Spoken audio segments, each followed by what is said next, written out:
Welcome, Eric, to McDonaldland.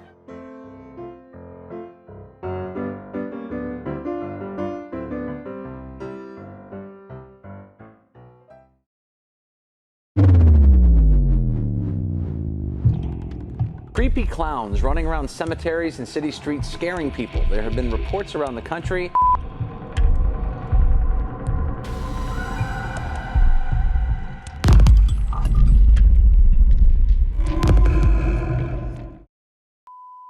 What's up, guys? It's Jason here, and welcome back to my YouTube channel, McDonald's Insight.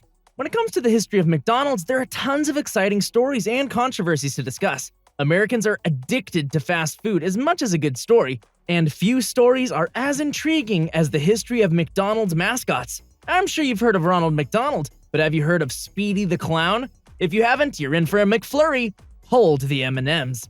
Today, we'll delve into the mysterious history of McDonald's mascots of Grimace, Birdie, Hamburglar, and Ronald McDonald that led to millions of dollars of lawsuits, controversy, and even murder. Before we begin, if you wouldn't mind just tapping that like button for the YouTube algorithm, I'd really appreciate it, as this is a brand new channel I started this year. If you've ever had a Happy Meal in your younger days, be sure to subscribe and hit that notification bell for new videos each week. Thanks for doing that, and now let's continue on with the rise and fall of Ronald McDonald. How a clown named Speedee started it all. The story begins about 50 years ago and has multiple twists, turns, contortions, and surprises. Chill out and enjoy a shamrock shake as we dig into McDonald's bizarre and iconic fast food advertising campaign. Once upon a time, in 1940, San Bernardino became the home of the very first McDonald's franchise. Maurice and Richard McDonald owned and operated the small drive-in. Car hops delivered cheap hamburgers, hot dogs, and other snacks. For about a decade, the McDonald's brothers saw modest success. They saw a chance to grow, so they closed the restaurant and made some massive changes. First, they focused on reducing the time to serve food and called it the Speedee service system. That's when McDonald's began the transition to fast food. Second, they reduced the size of the menu. Instead, they focused on the restaurant's signature dish, the hamburger. These two monumental innovations enabled McDonald's to sling burgers out the door in under a minute. Maurice and Richard wanted to quicken the pace even more. After all, time is money. They abandoned the car hop service completely and implemented a prototype self-service counter. The changes in business operations coincided with the marketing campaign as well. McDonald's first mascot, Speedee the Clown, represented fast food. Enter Ray Kroc with his milkshake that brought all the boys to the yard. Kroc, at the time a milkshake mixer salesman, was on a business trip in 1954 in San Bernardino. While in town, Kroc stumbled upon the original McDonald's. The fast food restaurant impressed Kroc enough to make a deal with the McDonald brothers to start franchising their creation. The rest, as they say, was history. Kroc grew McDonald's franchises, then screwed the McDonald's brothers out of their business. As an aside, if you haven't seen the movie The Founder starring Michael Keaton as Ray Kroc, you're doing yourself a disservice. That story in and of itself is a whole Russian novel filled with intrigue and betrayal. For the immediate story, all you need to know is that in 1961, Kroc bought out the McDonald brothers. What followed was a meteoric rise and expansion of the fast food franchise. Kroc, ever the slick salesman, knew what marketing would be vital to attracting fresh customers. Around 1962, Kroc thrust the Golden Arches into popular culture. The birth of Ronald McDonald. However, Kroc knew that television was the future of advertising. In the early 60s, the most critical demographic was children. Children would ask their parents about the things that they saw on TV. In the 1960s, clowns didn't have the creepy association that they have now. Bozo the Clown, a beloved TV character introduced in 1949, was a household icon. Bozo, equal parts creepy and charming, nightmare-inducing and enticing, had a good run on TV. Over the character's lifespan, many actors donned white makeup and bright, bulbous red nose. One of those actors was named Willard Scott. Kroc must have liked what he saw out of Scott's performance because in 1962, McDonald's approached Scott with a proposition. Would Scott be interested in playing a new type of clown? A clown meant to hawk hamburgers and fries to America's children. Well, Scott said yes, and in 1963, McDonald's debuted Ronald McDonald on TV. Scott, as Ronald, appeared in two wildly successful commercials in 1963. The problem was that the original Ronald McDonald looked like a grizzled hobo clown. Ronald got a glow-up and became McDonald's mainstay mascot all through the 60s. Ronald's popularity among children catapulted McDonald's fast food franchise popularity into the stratosphere. In the 1970s, McDonald's ditched the walk-up counter and morphed into a sit-down restaurant. The fast food franchise delivered a whole experience for its customers. It wanted to build lifelong customers. To create lifelong customers, McDonald's had to have customers hang out in their space, and one of the ways the restaurant kept its customers in its space was with a whole host of mascots. Ronald needed a crew. Intending to lure kids into the restaurant, yeah, that doesn't sound creepy, right?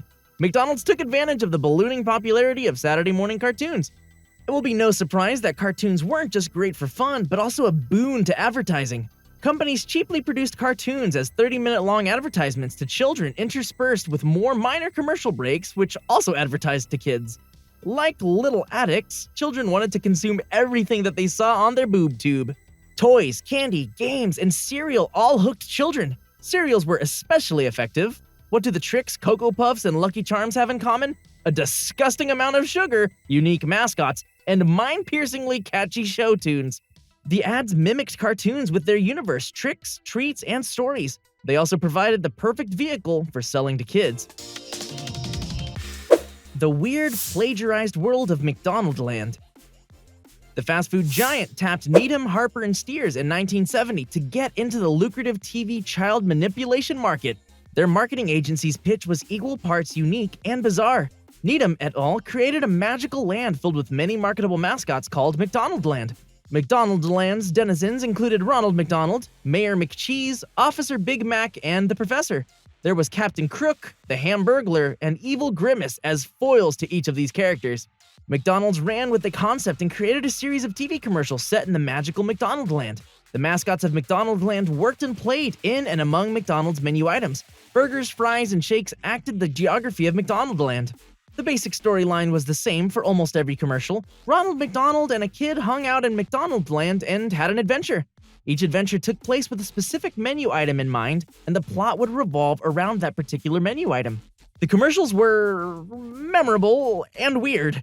What's more important is that the campaign was wildly successful. The characters were popular, and McDonald's spun off lines of profitable merchandise based on the characters. McDonald's-themed toys, coloring books, graphic novels, glasses, action figures, and more imprinted on the psyche of young children. In McDonald's restaurants, McDonaldland and its citizens decorated the walls and physical space. McDonaldland was the fast food franchise's golden goose. It was so profitable that other lesser fast food restaurants shamelessly stole the idea and incorporated it into their marketing strategies. Decorations were lovely, but the McDonaldland playgrounds were transcendent for kids.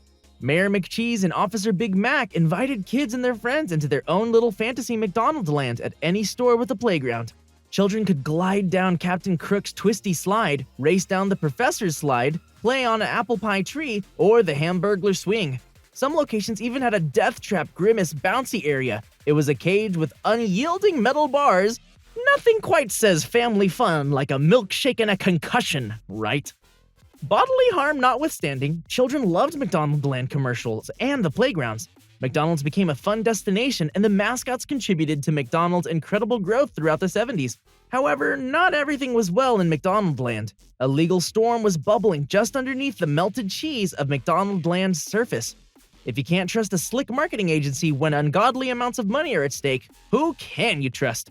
It turns out that Needham, Harper, and Steers shamelessly stole the idea of McDonaldland from a pair named Sid and Marty Krofft, creators of H.R. Pufnstuf, a live-action children's television series that was alarmingly similar to McDonaldland. The 17-episode series ran from 1969 into the 70s and was pretty popular with kids. The story took place in Living Island, where everything, horrifyingly, was alive. Needham et al. Contacted the Krofts about using the characters and the world as the basis for McDonaldland. The Krofts accepted the deal from Needham and developed the concepts that the marketing agency then pitched to McDonald's. Needham, Harper, and Steers told the Krofts that the plans fell through. The Krofts then dropped the campaign. Of course, when the McDonaldland commercials hit the airways, the Krofts noticed the likeness between their show, H.R. Pufnstuf, and McDonaldland. The talking geography, side characters, and Mayor McCheese seemed to be an exact copy of H.R. Pufnstuf's intellectual property. The Krofts felt bamboozled, and in 1971, sued McDonald's. The lawsuit lasted 6 years, while McDonald's Land continued to be a marketing juggernaut for the fast food chain. In 1977, the U.S. Court of Appeals for the Ninth Circuit ruled for Sid and Marty Krofft.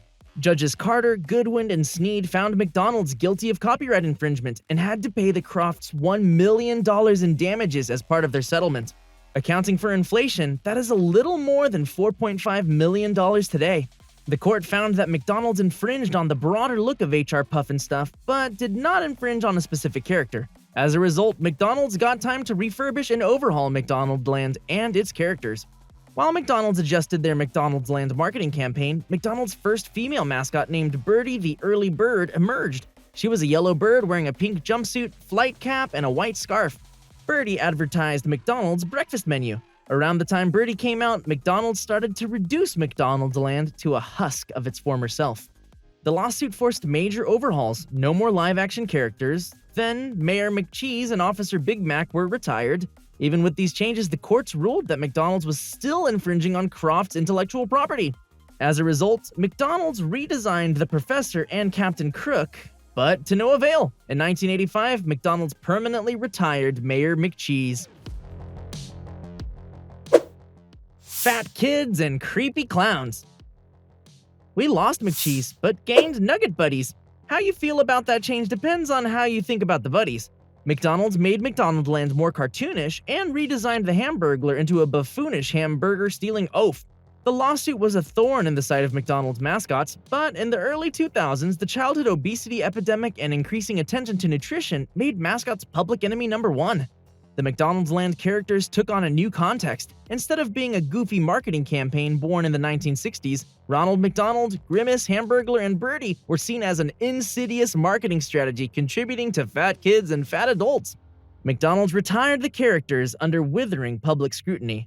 The wildly popular Morgan Spurlock documentary, Super Size Me, brought renewed criticism to McDonald's marketing strategy. It got so bad for the fast food company that they dropped the supersize option, and McDonaldland characters seemed to be permanently shelved, except Ronald McDonald. For the most part, Ronald McDonald stayed on as an ambassador for his Ronald McDonald charities. Then the clowns invaded. The creepy clown phenomenon helped kill Ronald McDonald. In 2016, McDonald's retired its most well-known mascot, Ronald McDonald. If you remember that year at all, you will recall the spate of creepy clown sightings. The trend started in the US and grew into a weird global phenomenon. What follows is a brief timeline of the incidents that led to the suspension of Ronald McDonald as the face of McDonald's. Northampton, England, 2013. Residents spotted a creepy clown during September and October of that year. The local filmmakers used a doppelganger of Stephen King's Pennywise from it to drum up traffic to their Facebook page. In 2014, Matteo Moroni, an Italian YouTube prankster, dressed up as an evil clown and spooked unsuspecting passerby. His videos were wildly popular, garnering hundreds of millions of views. Shortly after in California, copycat creepy clown pranksters in Wasco, California began appearing on Facebook and Instagram too. In 2015, Rose Hill Cemetery in Chicago, Illinois saw its creepy clown occurrence. A pair of Chicagoans spotted a clown hopping the gate of the cemetery. The two people stopped and videotaped the clown as it scaled the gate, turned, waved for a few seconds, then bolted into the dark woods. Police investigated, but it turned up no leads nor arrests. In 2016, the first sighting of a creepy clown occurred in Green Bay, Wisconsin. Gags the clown scared people with his wicked smile, sinister face, and black balloons.